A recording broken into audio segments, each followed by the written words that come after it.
So for this painting, I decided to paint this portrait by Édouard Manet. I don't know how to say it, but it's the picture that you can see from my book right here.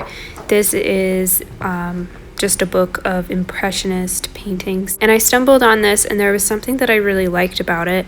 I love how loose it is, and I love the color palette too. I just like the dark and the light contrast, some of those nice yellow tones in the skin and in the background. It's just a really beautiful painting, and it's like simple but complicated at the same time. I don't know how to explain it. It's pretty simple though, with the large blocks of dark colors, and then for the face, it's not that big of a range of values. Like, I feel like there's a lot of midtones in it, and so it definitely was a challenge for me to get it right. And I did a couple of attempts at this face. I cut some bits out because there's a lot of going back and forth with the face, and it definitely went through a large phase of looking quite scary and ugly, and I left off on that stage before I finished the painting. So I kind of was like, wow, this just I don't know how to paint her correctly. But the first time that I painted her, I made the eyes way too big and had to go back and fix that. But basically what I'm doing here is drawing it out with paint. This is something that I love doing, and I feel like it's a great choice for the Impressionist style of painting, where you map out everything with paint and then you can fix your mistakes with paint as you go. It can be a lot of back and forth that way, and sometimes, I waste a lot of paint going back and forth, but I feel like it helps me get a more natural portrait. Whereas if I sketched everything, I'm going to kind of lose that sketch anyways as I go and have to fix things with paint. But either are good. I definitely want to get better at the type where I'm sketching it with a pencil or something first and getting things right.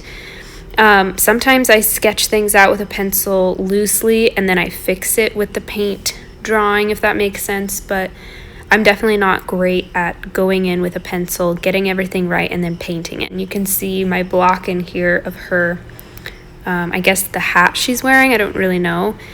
It's not perfect at all. Like, the placement isn't perfect. It's quite messy and it needs to be fixed a lot. So that's kind of the back and forth that I'm talking about. But anyways, I wanted to get better at my portrait paintings and Impressionist style because I feel like I'm just painting too tight and I'm not getting those loose brush marks. Everything is just a little forced feeling, and so I'm just trying to loosen up but also get accurate results of what I'm trying to paint. So for these, at least I have like a physical an end result of what the painting should look like with, it's already made up of brush marks. So I'm trying to get that right. I'm trying to get the colors right, and I think I got the colors pretty good. I did go back and fix the kind of orangey tone on the right side of the face at some point, but I think the colors are okay. There's still, I think, proportional issues with the face, as always. At the end, I'm actually happy with the face. I don't think it looks exactly like the portrait though, but I'm still happy with it. I got it to a point where at least it doesn't scare me and it looks nice, and I'm happy. I feel like I learned a lot though about the way that he painted. You just learn so much every time you do this, so which is why I'm kind of going to these books more when I feel stuck, to get those experiences of how somebody paints. And I'm also going to be doing a still life soon of my own composition and trying to paint that in a loose way.